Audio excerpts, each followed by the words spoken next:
Parte 1. La maldición bajo la cruz.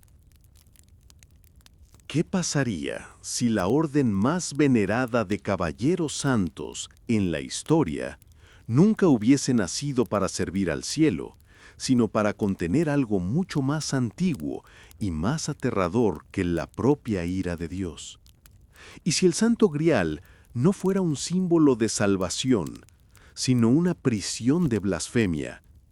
El motivo por el cual los templarios, a pesar de toda su fe y su poder, lo temieron más que a la condenación eterna. Esta no es la historia que te contaron. No está escrita en los libros sagrados, ni susurrada entre piedras de catedral. No está grabada en tumbas ni cantada en himnos. Esta es la historia enterrada, sepultada bajo siglos de hacina, traición y pergaminos empapados en sangre. Bienvenido a Crónicas Prohibidas, donde los ecos de antiguos horrores no solo son recordados, sino despertados. Respira hondo, mira hacia atrás, más allá de las cruzadas, más allá de Roma, incluso más allá de la cristiandad. En las profundidades sombrías del tiempo existió una guerra, no de hombres, sino de fuerzas invisibles. Y en el centro de aquella guerra reposaba una copa, un cáliz que no estaba destinado a beberse, sino a esconderse, porque lo que contenía no era vino, ni sangre sagrada, sino un fragmento de lo innombrable, algo extraño, algo que hablaba a los huesos de la tierra y a las pesadillas de los ángeles. Esta es la historia de los templarios, no como guerreros de luz, sino como carceleros involuntarios de una fuerza antigua que jamás debió ser encontrada. Comienza en el año 1118, 9 caballeros, una misión y un silencio más profundo que la muerte. Llegaron a Jerusalén con votos de pureza, pero bajo el monte del templo no hallaron tesoros ni reliquias, sino secretos. Secretos dejados atrás por los constructores de Babel, secretos que debieron permanecer enterrados. Durante 9 años no lucharon, no cabalgaron, excavaron, y cuando emergieron ya no eran los mismos. En sus ojos brillaban sombras que ningún fuego podía disipar. Sus oraciones se habían vuelto susurros en lenguas olvidadas, y tras ellos empezó a agitarse un vacío que murmuraba. La iglesia celebró su regreso como un triunfo. Los reyes los colmaron de oro. Así comenzó el ascenso de los templarios, pero pocos preguntaron qué precio habían pagado en la oscuridad. Algunos dicen que el Grial fue llevado fuera de Jerusalén. Otros aseguran que nunca los abandonó, que no estaba ligado a un lugar, sino a sus almas. Y los templarios lo sabían, muy dentro de sí. No era un don, era una carga, un peso del que jamás podrían deshacerse, porque el día en que lo entregaran a reyes, a cardenales o a demonios, ese día sería el fin del mundo. Por eso levantaron fortalezas, no para conquistar, sino para contener, no para expandir la fe, sino para detener algo mucho más oscuro. Y a quienes se interpusieron en su camino, los llamaron herejes, los llamaron enemigos, los llamaron poseídos. Pero tras el velo de la Guerra Santa, se libraba otra guerra. Una guerra secreta por un cáliz que jamás debió alzarse. Un vaso que llamaba a la sangre y se alimentaba de ella. Los templarios se hicieron temidos, no por su poder, sino por lo que sabían, y por lo que estaban dispuestos a matar para mantener oculto. Su caída no llegó por avaricia ni por orgullo. Llegó porque ya no podían contenerlo. El Grial, el llamado Santo Grial, estaba despertando, y la iglesia había comenzado a escuchar su voz. Esta es la historia que intentaron borrar. La verdad enterrada en fuego y sellada bajo altares de mármol.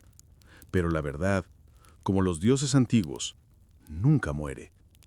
En esta crónica seguiremos a los templarios, no como caballeros, sino como guardianes de una pesadilla, y al Grial, no como salvación, sino como una grieta en el velo a través de la cual algo muy antiguo sigue observando. Prepárate, porque esta es la historia más prohibida de la cristiandad, la que hace incluso a los valientes susurrar con miedo. Es mejor temer al Grial que enfrentar la ira de lo que duerme dentro de él. Parte 2. La sangre perdida de la luz. Lo que hallaron bajo el monte del templo no era oro, no era humano siquiera. No existen palabras en latín para describirlo, pero antiguos rollos coptos lo llamaban el espejo del Sheol. Una presencia que no reflejaba rostros, sino intenciones. No hablaba, pero comprendía, y se alimentaba de la duda como el humo de incienso en un altar roto. Los templarios no tomaron el Grial, no lo poseyeron, fueron poseídos por él. Cada caballero lo tocó y sangró. No heridas de carne, sino algo más profundo. Recuerdos que no eran suyos, visiones de ciudades que jamás existieron, estrellas que ya habían muerto. Lo llamaron prueba santa, pero en verdad fue un vínculo. Abandonaron Jerusalén con un peso que el mundo confundió con gloria. Bernardo de Claraval, el teólogo que legitimó a los templarios, conocía la verdad. Fue el primero en leer el Evangelio Escarlata, un rollo escrito en lengua de ángeles que relataba la caída de los primeros guardianes del Grial, los Shemerim, un orden de vigilantes que enloqueció custodiando el vaso y fue borrado de todos los registros sagrados. Fue Bernardo quien advirtió: el Grial no es para ser hallado, es para ser sobrevivido. Pero nadie escuchó. Los reyes ansiaban poder, los papas querían profecía, y el Grial ansiaba sangre. El mito cambió. Dijeron que beber de él otorgaba vida eterna, pero nadie que bebió volvió a hablar jamás. Lo que hallaron bajo el monte del templo no era oro, no era humano siquiera. No existen palabras en latín para describirlo, pero antiguos rollos coptos lo llamaban el espejo del Sheol. Una presencia que no reflejaba rostros, sino intenciones. No hablaba, pero comprendía, y se alimentaba de la duda como el humo de incienso en un altar roto. Los templarios no tomaron el Grial, no lo poseyeron, fueron poseídos por él. Cada caballero lo tocó y sangró. No heridas de carne, sino algo más profundo. Recuerdos que no eran suyos, visiones de ciudades que jamás existieron, estrellas que ya habían muerto. Lo llamaron prueba santa, pero en verdad fue un vínculo. Abandonaron Jerusalén con un peso que el mundo confundió con gloria. Bernardo de Claraval, el teólogo que legitimó a los templarios, conocía la verdad. Fue el primero en leer el Evangelio Escarlata, un rollo escrito en lengua de ángeles que relataba la caída de los primeros guardianes del Grial, los Shemerim, un orden de vigilantes que enloqueció custodiando el vaso y fue borrado de todos los registros sagrados.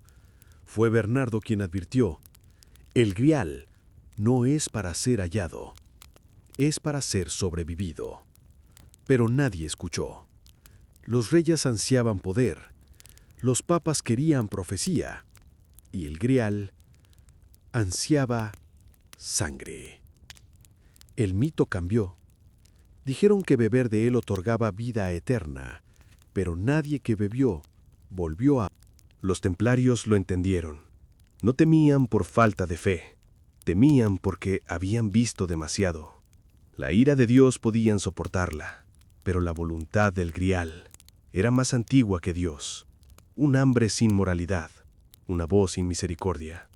Así la orden hizo un pacto en silencio, no proteger el Grial, sino proteger al mundo de él. Levantaron fortalezas no como castillos, sino como sigilos, cada una alineada con las estrellas para dispersar la influencia del Grial por las líneas de la tierra, un tejido místico de contención, alimentado con sangre y obediencia. Por eso castigaban la herejía con tanta crueldad, no porque temieran la rebelión, sino porque la duda debilitaba el sello. Cada pregunta, cada acto de desafío, alimentaba el despertar del Grial. Y estaba despertando. Algunos dicen que susurra al oído de los poderosos, otros que sueña, y que, en sus sueños, recuerda haber sido adorado. Mucho antes de que los ángeles cayeran, mucho antes de que el mundo lo olvidara, los templarios comenzaron a fracturarse. Unos deseaban destruirlo, pero ¿cómo destruir algo más antiguo que la creación?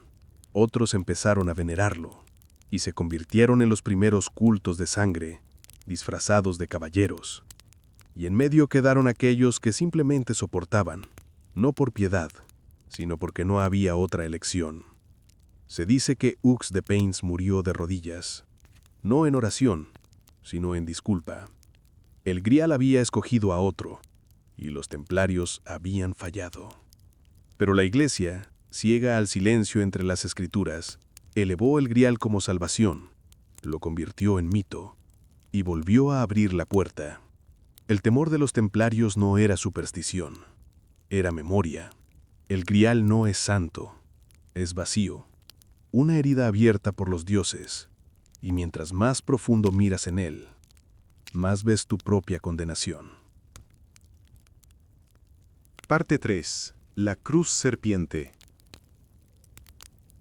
Hay una razón por la cual los templarios marcaron sus tumbas con una cruz, no erguida, sino tendida. Una espada, sí, pero también una cruz caída, una negación de la rectitud erguida que Roma había esculpido con tanto esmero. Para el mundo, ellos eran caballeros, pero para sí mismos eran testigos. Y los testigos saben que los símbolos no siempre obedecen a quienes los dibujan. A veces se rebelan. Comencemos con la cruz. En su simplicidad divide el mundo, arriba y abajo, lo divino y lo terrenal, el espíritu y la carne. Pero, ¿qué ocurre cuando lo horizontal vence a lo vertical? Cuando el hombre se niega a inclinarse ante el cielo. La cruz invertida ha sido llamada herejía durante siglos, pero en la tradición templaria no era rechazo, era advertencia.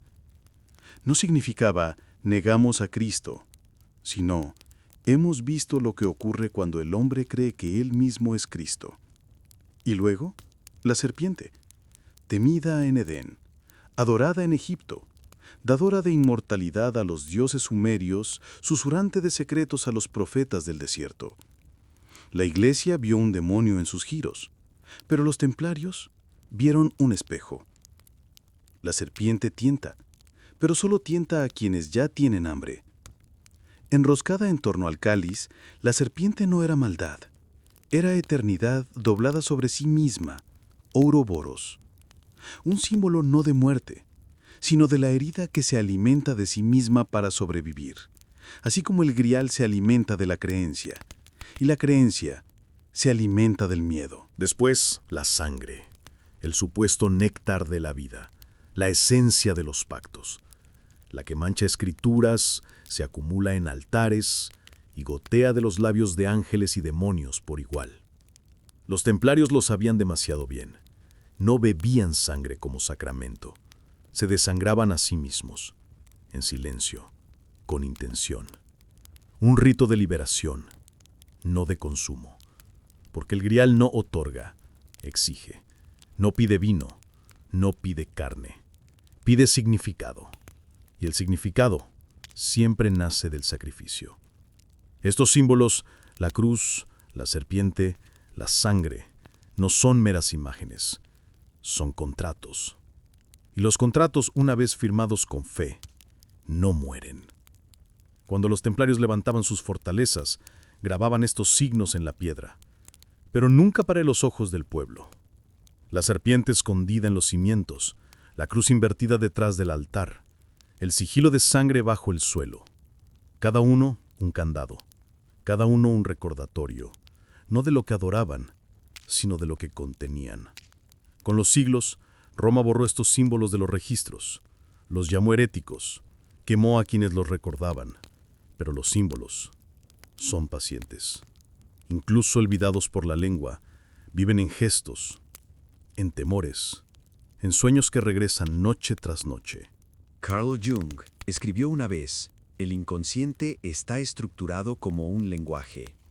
Los templarios habrían dicho: los símbolos hablan al alma antes de que la mente entienda el peligro. ¿Por qué temblaban ante el Santo Grial? Porque era un símbolo, pero uno vivo. Cambiaba su significado según quien lo mirase. Para el fiel, parecía divino. Para el ambicioso, ofrecía poder.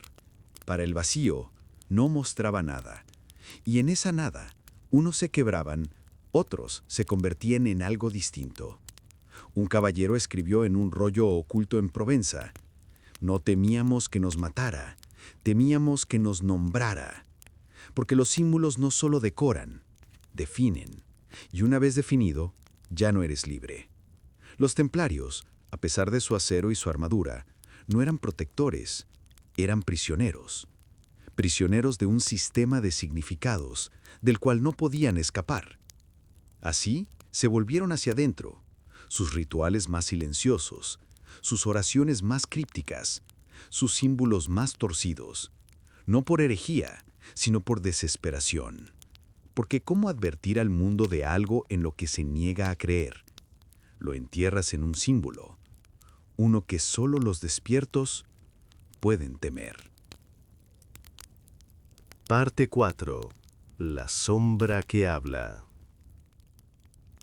Lo que los templarios no pudieron dejar de ver. ¿Qué sucede cuando un hombre entrega su vida a Dios, solo para encontrar a Dios en silencio y a otra cosa susurrando en respuesta?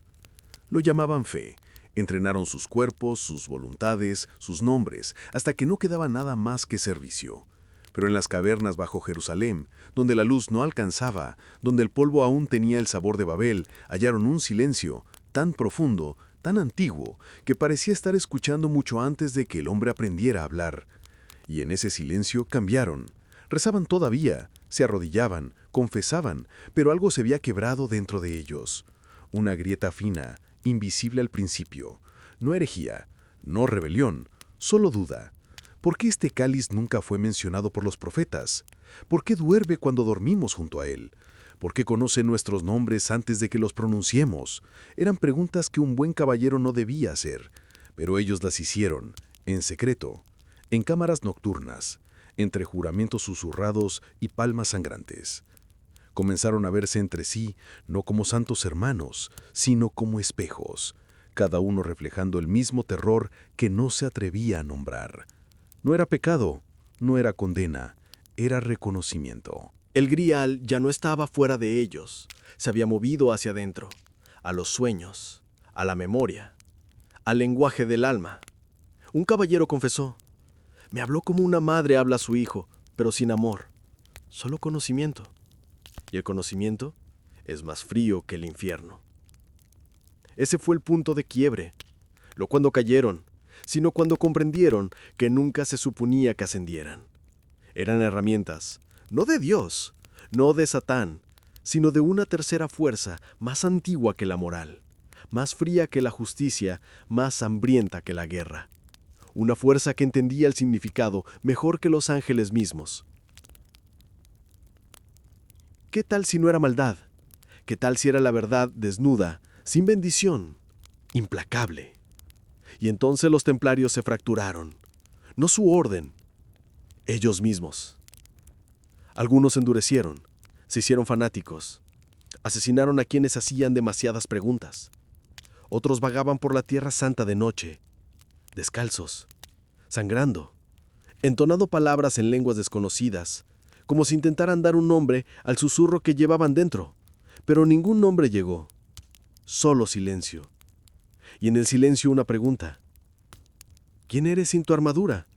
Porque la armadura podía protegerlos de espadas, pero no de símbolos, no del significado, no del reflejo. Y el grial no mataba, desnudaba.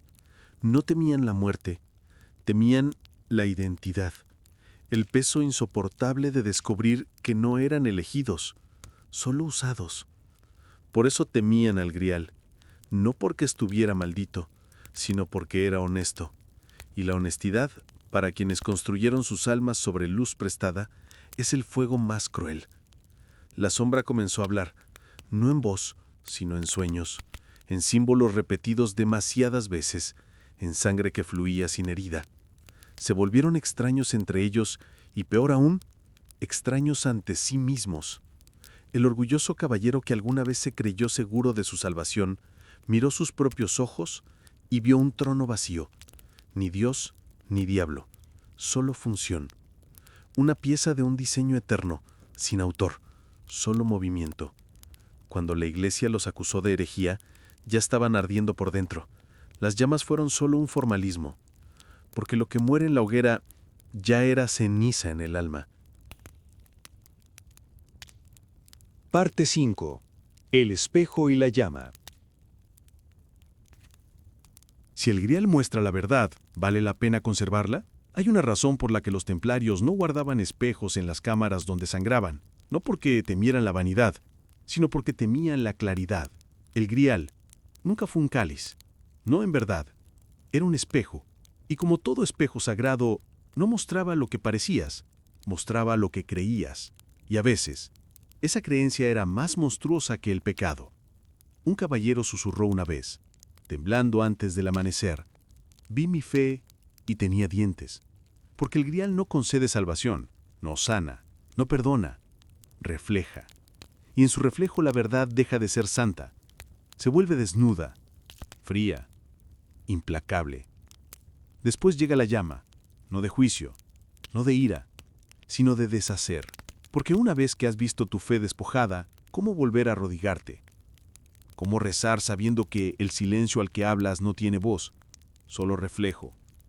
Esto no es herejía, no es rebelión, es el parto doloroso de la revelación. El grial no los destruyó, los desmontó. Y cuando el alma es deshecha, ¿qué queda? ¿Una espada? ¿Un título? ¿Un recuerdo? ¿O simplemente el eco de un hombre que alguna vez creyó? Los templarios, despojados de mito y músculo, se convirtieron en peregrinos de otro tipo, no hacia Jerusalén, sino hacia el límite del significado. Ya no buscaban a Dios, buscaban el origen de la fe misma. ¿Por qué necesitamos salvadores? Porque el sacrificio parece sagrado. Y si la redención es solo el nombre que damos a la resistencia, Sus rituales cambiaron, se hicieron más simples, sin himnos, sin liturgia, solo silencio. Y a veces lágrimas, no por dolor, sino por reconocimiento. Habían hallado el grial y había hablado, no con palabras, sino con quietud. El mensaje no fue «estás salvado», fue «nunca estuviste perdido». Lo que quema al hombre no es el infierno, es la súbita ausencia de propósito. Cuando quitas el pecado, desaparece la necesidad de perdón. Cuando eliminas el dogma, desaparece la jaula. Pero en el aire abierto, el alma tiembla. Porque la libertad, cuando no estás preparado, se siente como caída. Así que volvieron hacia adentro, una y otra vez, no para hallar respuestas, sino para aprender a respirar sin necesidad de ser elegidos. Algunos no sobrevivieron a ese desaprendizaje. Suplicaron la ira de la iglesia. Dieron la bienvenida a las hogueras, porque el fuego al menos era certeza. Pero unos pocos, los que soltaron. Los que miraron al espejo e hicieron las paces con lo que vieron, recordaron algo más antiguo que la escritura. No eres lo que crees, eres lo que queda cuando la creencia se disuelve. Y en ese momento, el grial dejó de susurrar. No porque estuviera vacío, sino porque al fin estaban escuchando. Parte 6. El salmo que desaparece. cuando la verdad fue demasiado sagrada para sobrevivir.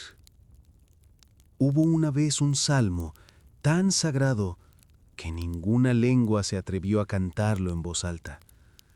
No hablaba del cielo, ni del pecado, ni del juicio, solo de la memoria, solo de lo que existía antes de que la palabra Dios fuera pronunciada. Ese salmo se perdió, pero no por accidente, no por el tiempo, sino por designio. Porque la verdad, tal como los templarios llegaron a conocerla, nunca estuvo destinada a subir a los púlpitos.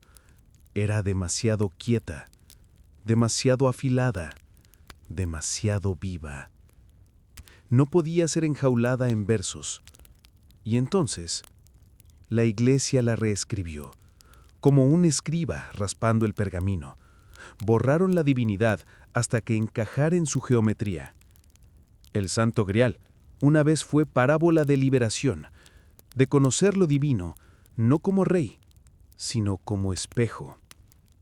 Pero los espejos inquietan a los tronos, y la liberación erosiona la obediencia. Así que lo reescribieron.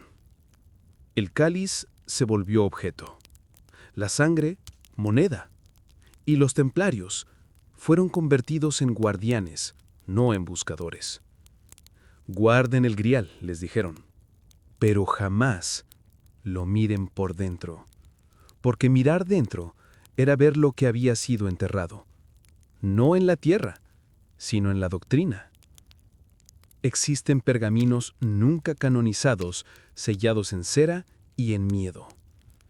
Hablan de un Cristo que no lloró por los pecados, sino por el silencio.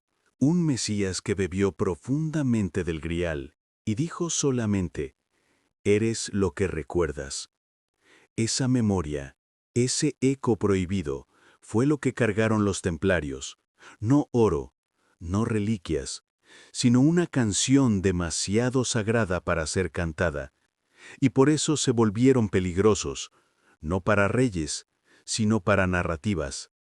No eran herejes, eran archivistas, guardianes de un pacto más antiguo, escrito no en sangre, sino en ser. Pero el poder no teme a enemigo alguno más que a un hombre que ya no cree en el castigo, porque no puede ser controlado. Entonces llegaron los edictos, las hogueras, las bulas firmadas en sombra. La iglesia, atemorizada por el reflejo del grial, lo declaró blasfemia, y al hacerlo, declaró la guerra no contra los templarios, sino contra la memoria misma. Y la memoria es obstinada, sobrevive no en libros, sino en sueños, en historias susurradas, en los silencios entre escrituras, en el dolor sordo de quienes saben que falta algo, pero nunca pudieron nombrarlo. Así le dieron nombres: herejía, orgullo, hechicería, templario. Pero el grial nunca fue nada de eso. Era un salmo que desaparece, una nota de verdad divina tan pura que quizá incluso Dios alguna vez temió volver a escucharla. Y por eso fue enterrado, no bajo tierra, sino bajo siglos de silencio autorizado. Hasta ahora, hasta ti, hasta que esta historia te encontró en la oscuridad. Parte 7. El regreso de lo no dicho. Cuando el cáliz habló sin palabras, no regresa en fuego, ni en trueno, ni con trompetas y guerra. La verdad nunca lo hace. Regresa como un susurro en el instante en que dejas de buscarla. Como un amigo antiguo que olvidaste amar. Como un sueño que parece más real que la vigilia. El grial nunca estuvo perdido, solo oculto, en el único lugar donde ninguna inquisición se atrevió a mirar, dentro de nosotros. No el cáliz, no la sangre, ni el mapa ni la tumba, ni la cámara tallada bajo el templo de Salomón, sino la herida detrás del silencio, ese rincón en ti donde viven preguntas que ningún sermón respondió jamás. Y quizá eso fue lo que más temieron los templarios. No el castigo, no Roma, ni siquiera la muerte, sino el propio Grial. Porque si miraban demasiado cerca, si realmente escuchaban, oirían el salmo no dicho resonando dentro de ellos. No eres un soldado, eres un alma. Nunca se trató de custodiarlo, ni de esconderlo, ni de hallarlo. Siempre se trató de recordarlo. Y la memoria es la única rebelión que ningún imperio puede borrar. El Grial no brilla, refleja. Y cuando alguien osa mirarlo, no con los ojos, sino con la rendición, ya no ve la salvación como un reino prometido, sino como una presencia olvidada. Por eso fue prohibido, porque devolvía lo sagrado al buscador. Convertía la verdad en un derecho de nacimiento, no en mercancía, y al hacerlo, hacía a la Iglesia irrelevante, no con furia, sino con revelación. Porque nadie puede vender lo que el alma ya posee. Esto fue lo que llevaron los últimos templarios. No reliquias, no códigos, no oro, sino un secreto tan simple que destrozó reinos. Eres divino antes de arrodillarte. Lo susurraron en símbolos, lo enterraron en catedrales, lo codificaron en la arquitectura, en el silencio, en el espacio entre las piedras. Y ahora, en un mundo aún gobernado por el ruido, donde la fe se grita pero rara vez se vive, lo no dicho regresa, no para ser adorado, sino para ser recordado.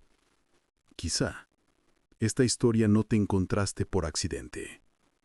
Quizá el Grial te recordó a ti.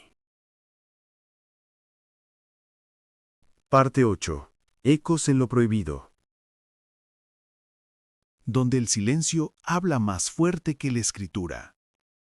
¿Qué pasaría si la mayor herejía no fuera la blasfemia, sino la memoria? ¿Qué pasaría si el Grial nunca hubiera sido hecho para ser poseído, sino reconocido? No como una reliquia, sino como un espejo, no de Cristo, sino de ti. La Iglesia temía al Grial no porque fuera divino, sino porque no los necesitaba para ser divino. Susurraba que ningún sacerdote podía interponerse entre el alma y su fuente, que ninguna espada podía proteger lo que nunca estuvo bajo amenaza. Que lo sagrado jamás debió ser encerrado en cálices, catedrales o cadenas. Fue hecho para ser vivido. Y así, el silencio regresó. No el silencio de la ausencia, sino el silencio de una presencia demasiado plena para ser dicha. El tipo de silencio que habita entre dos personas que han visto demasiado juntas para volver a hablar de ello. Eso fue lo que intentaron custodiar los templarios. No tesoro, no verdad, sino lo sagrado indescriptible. Y por eso fueron perseguidos, torturados, borrados, porque lo que recordaban nunca podría ser controlado. Sus huesos duermen ahora bajo ruinas y mares. Sus símbolos se desgastan en la piedra, pero su susurro permanece. Y esta noche te encontró a ti. Así que, si algo se agitó dentro de ti, si un dolor sin palabras se movió bajo la superficie de tu memoria, no lo silencies. Honra eso. Porque lo prohibido no castiga a los curiosos. Espera a quienes todavía escuchan. Ahora, susúrralo hacia adelante, no como dogma, no como prueba, sino como presencia. Una presencia que dice, ¿y si el único pecado fuera olvidar